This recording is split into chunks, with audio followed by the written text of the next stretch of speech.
Olá, muito boa tarde. Começa agora o programa Mercado Futuro. Eu converso com vocês aqui do estúdio da B3, que vocês já sabem, Brasil Bolsa Balcão, no Centro Histórico de São Paulo.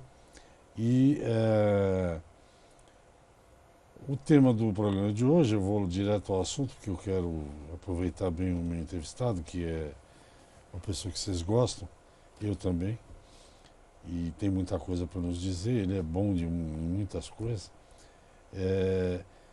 Eu tenho ouvido, tenho lido, e assim como você também, na cidade, no campo, não importa onde você esteja, que a economia brasileira tem dado alguns sinais de recuperação. Ao mesmo tempo, nós temos aí uma taxa Selic, acho que é uma das mais baixas dos últimos tempos. Para surpresa, acho que minha, não muita, mas a inflação que estava ficando galopante neste último ano, ela ficou abaixo da meta, tanto que um economista, colega do meu entrevistado, protocolarmente teve até que mandar uma carta para o ministro da Fazenda explicando por que ficou abaixo da meta, e por aí vai. O que eu queria entender, por isso que eu chamei o entrevistado de hoje, é se realmente a economia brasileira, o agro, toda essa crise, o agro continuou funcionando, mas eu queria saber se esses dados, esses números, dólar, taxa de juros baixa, Selic, inflação e importação de bens duráveis, se isso significa efetivamente que nós estamos melhor do que estávamos, digamos, há 2, 3 anos atrás. O entrevistado é Roberto Luiz Troster, economista, professor, é o professor mais querido dos alunos dele, eu sempre falo isso. Troster, conta para nós, aí você com a tua visão macro, micro da economia, se o que está sendo publicado está perto da realidade. Então, só fazendo uma analogia, você olha para uma fazenda, né? Às vezes você tem um boi gordo, uma vaca leiteira dando 30 litros de leite por dia, né? E às vezes você tem um cavalo velho no outro pasto, uma plantação toda assim com praga, quer dizer. Então, às vezes, não é que está tudo bem ou está tudo mal. Então, vamos lá. Inflação está baixa, isso é muito bom. Parte disso, como está na carta que ele escreveu para o ministro da Fazenda, que ele escreveu, os alimentos deflacionaram ano passado, tiveram uma variação negativa, que é é o item mais pesado no índice de preços, e foi o que fez a inflação baixar. O reajuste de tarifas feitos pelo Levy, quer dizer, até teve um overshooting com isso, as tarifas puderam cair no ano passado. A valorização do câmbio, em parte, é o efeito perverso da recessão, quer dizer, menos crescimento, você importa menos, então isso acaba aumentando o fluxo de dólares aqui dentro. Então, foi uma série de variáveis que colaborou para isso cair. As projeções de crescimento para o ano passado, quando o governo Temer começou, estavam em 1,3%. Caíram e estão agora em 1, quer dizer, só em março nós vamos saber, mas está pior do que era esperado quando a Dilma estava. Então, eu volto a falar sobre isso, quer dizer, o governo Temer tem alguns avanços importantes, mas eu já volto a falar sobre isso. Dólar caiu, quer dizer, balança comercial, isso explica a queda do dólar, e a taxa Selic caiu. Agora, um banco central, além de cuidar da meta de inflação, que é muito importante, que é fundamental, também tem que cobrar da ponta final do crédito. Mas você ainda tem cheque especial para empresa acima de 300%, cartão de crédito para pessoa física acima de 300%, algumas empresas emprestando a 500%, 600% ao ano. Quer dizer, então você ainda tem problemas. Então não adianta o juro está baixo, a taxa Selic é a taxa entre bancos. Interessa a taxa entre bancos e empresas, entre bancos e consumidores. Isso não foi resolvido e isso é um grande problema. Hoje, 1 em cada 2 empresas tem anotações de atraso e 2 em cada 5 pessoas também tem anotações de atraso, dificulta a vida deles. O SPC divulgou que metade das pessoas, dos jovens entre 30 e 39 anos, têm anotações de atraso. Então, isso é um problema. Segundo, o crescimento. Você tem alguns setores que estão crescendo, mas outros ainda estão andando de lado. E o mais grave de tudo é o desemprego. Quer dizer, você cresce para quem? Sabe? Quando você põe uma economia para crescer, quer dizer, você tem que se preocupar com o emprego. O livro básico, o livro de Keynes, Economia Keynesiana, fala a teoria geral do emprego, da renda e do produto. Quer dizer, ele começa do emprego. E o país está falhando com política de emprego. As projeções são para que esse ano que o desemprego continue em 10%. Então, essa é uma coisa, quer dizer, você tem que ter políticas para emprego. Segunda coisa, crescimento. Nós vamos crescer acima de 3% esse ano, o que é muito bom. Conjunturalmente, isso acontece por conta do que é chamado de dinâmica dos estoques. Então, a pessoa que assiste aqui, que tinha uma caminhonete, trocava a cada 5 anos a caminhonete, por conta da crise esperou 6, 7 anos e agora começa a trocar. Então, acumula. Esse otimismo se chama overshooting, vai acontecer, acontece em muitos setores. Então, o que nós estamos tendo? Um crescimento esse ano, na média o país está crescendo, mas é na média, quer dizer, alguns ainda estão de lado. É pouco, é muito pouco. Se a gente fizer uma analogia, se você está dirigindo um carro, esse carro chama-se Economia Brasileira, se você olha pelo retrovisor, estamos acelerando. E tá bom, e é para celebrar. Se você olha pela janela do lado e olha para frente, estamos mais devagar que o resto do mundo. Então você tem dados que impressionam, por exemplo, burocracia. Aqui é mais negócio abrir uma empresa no Paraguai e exportar para o Brasil do que produzir aqui dentro. 7 em cada 10 empresas novas que abrem no Paraguai são feitas por brasileiros. Quer dizer, então, se a gente não pensar que o mundo está mudando e a gente não fizer a mudança adequada, vamos crescer. Esse ano, mais de 3%, o ano que vem, mais que 2%, mas é muito pouco. E é para poucas pessoas. Tá, com a questão do emprego, eu li recentemente que muitos brasileiros desempregados resolveram abrir seu próprio negócio. Isso não é considerado diminuição do número de desempregados? Sim. Por exemplo, você vê os camelôs. Estão no próprio negócio.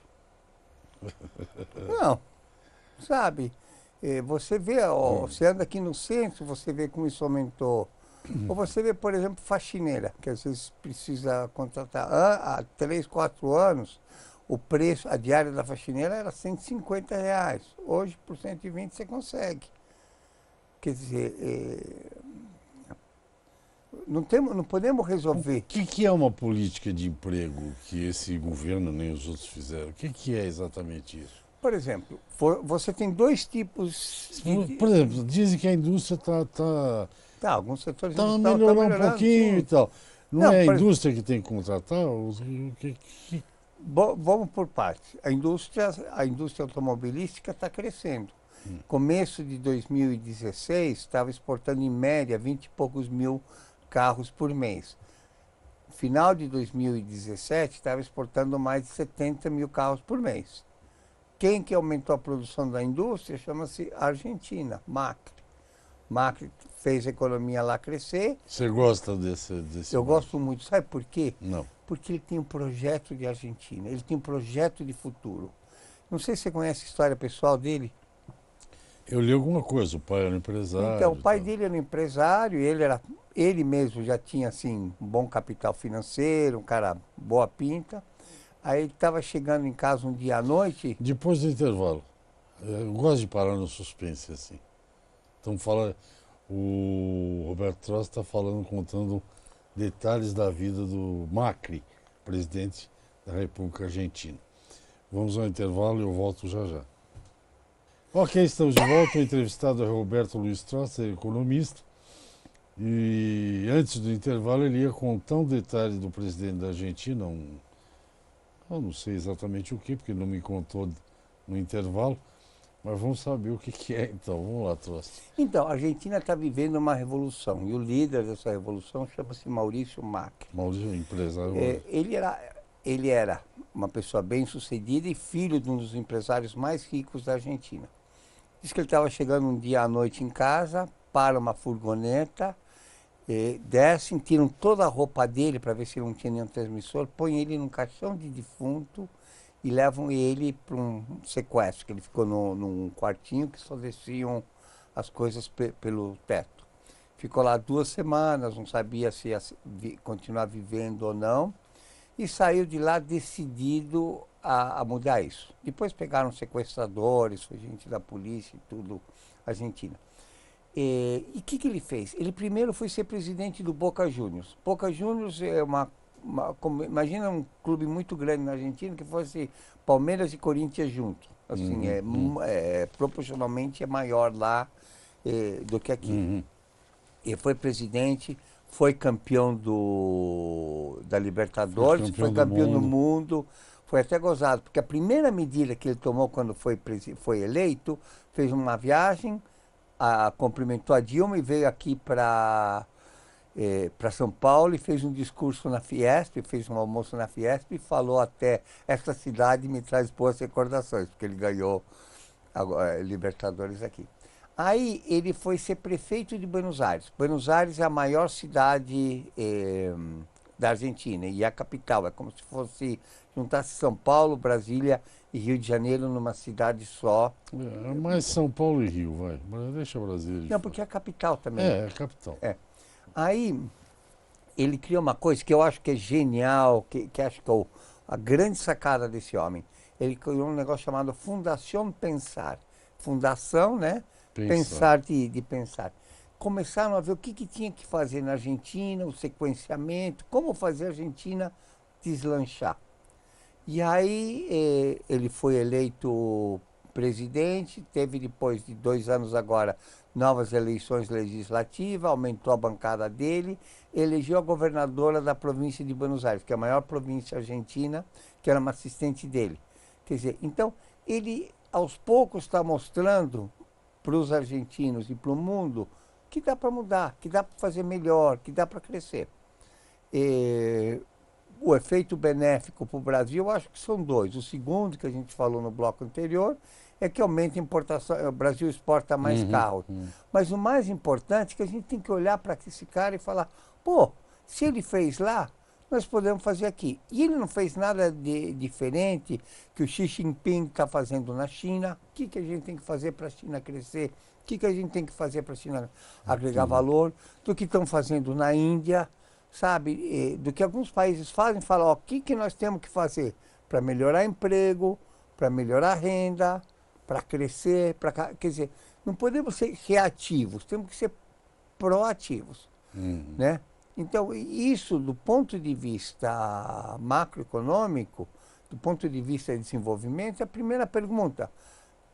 Com todo respeito, aqui a gente está discutindo quem que vai ser o novo presidente. Em vez de discutir qual que é o projeto de Brasil que tem que vigorar e quem é o melhor executor desse projeto. Então, a discussão aqui estamos pondo a carroça na frente dos bois.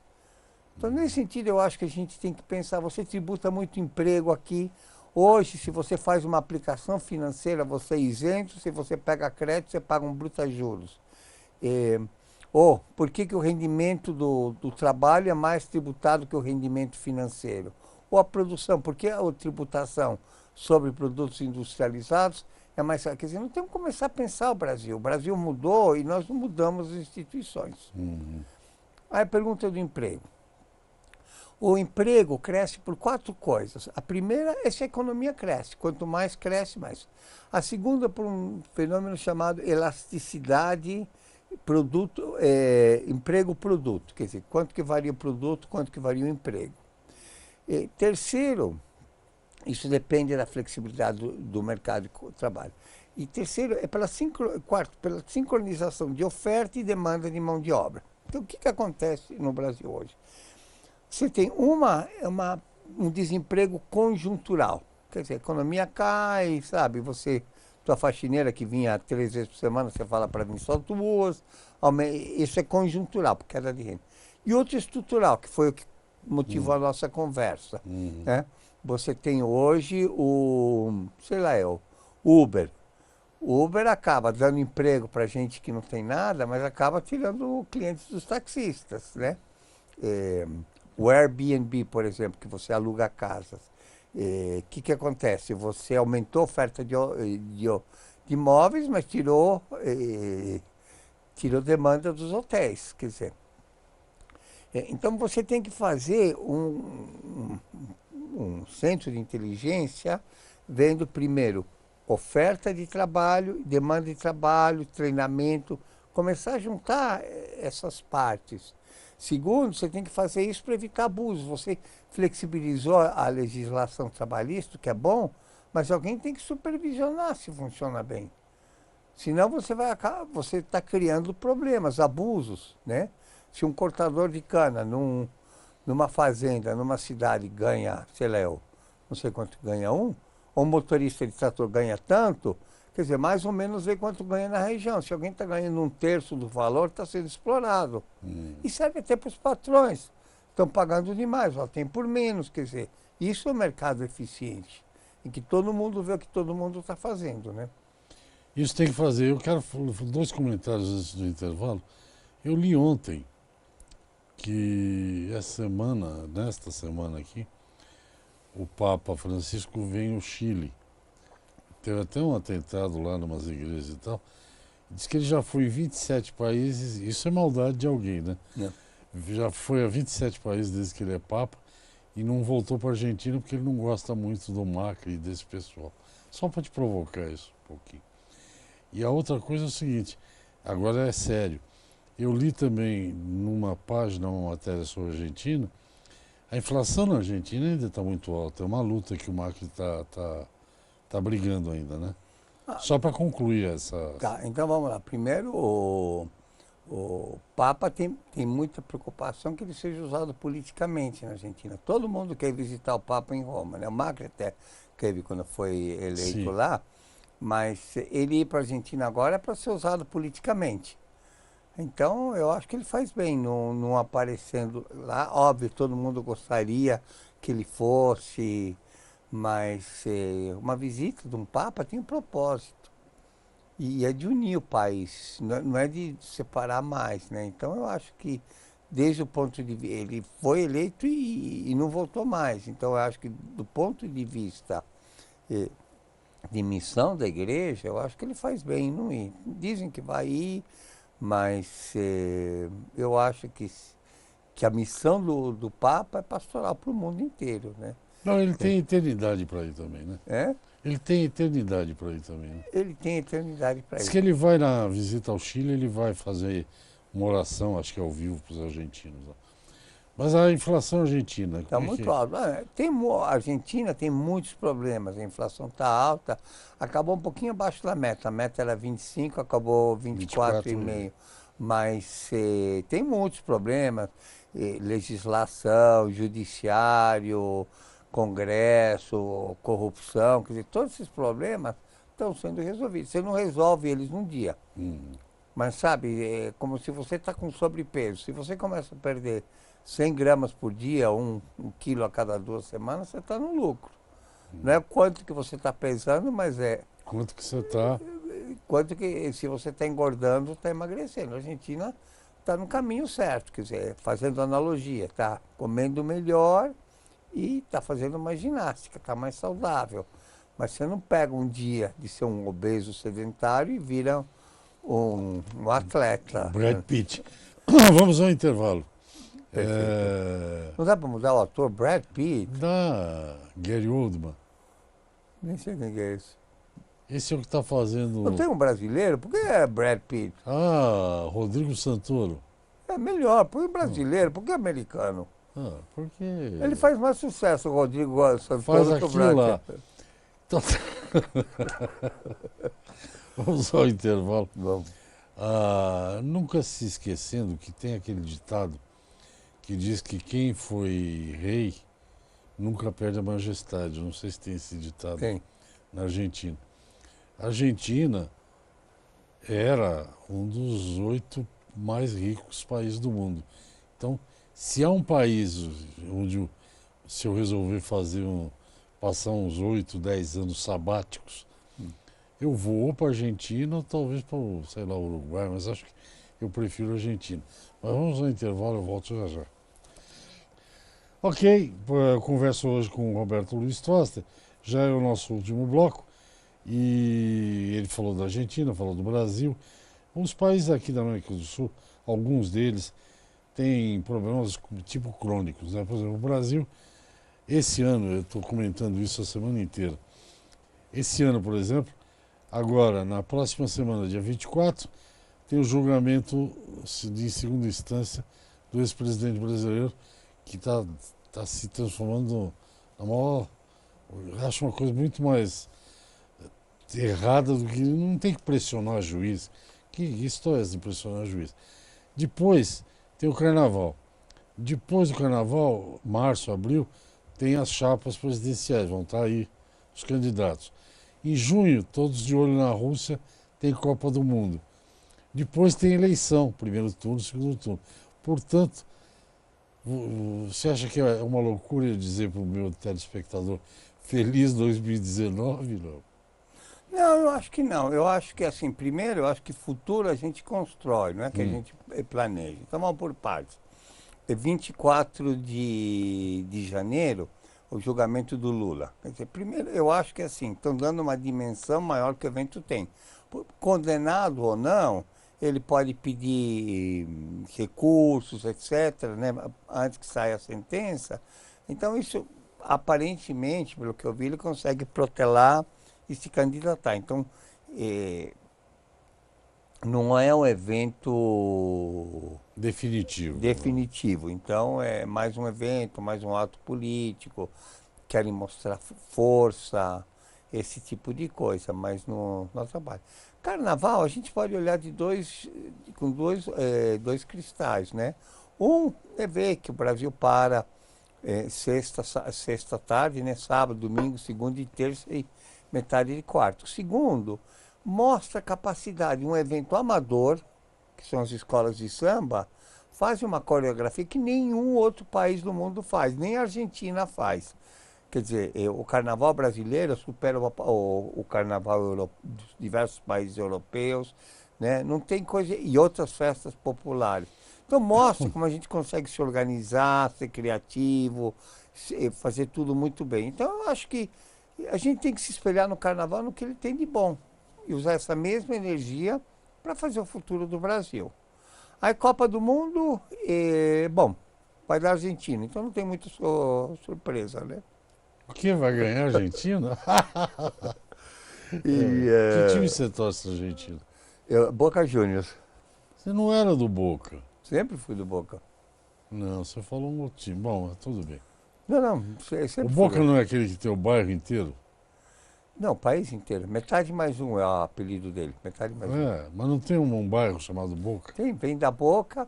Interessante que estavam lá O estádio não chama Bomboneira? Bomboneira. Eu tive lá. E você sabe que quando eles fundaram o time em 1905, há 113 anos atrás, eles estavam decidindo qual que ia ser a cor do time.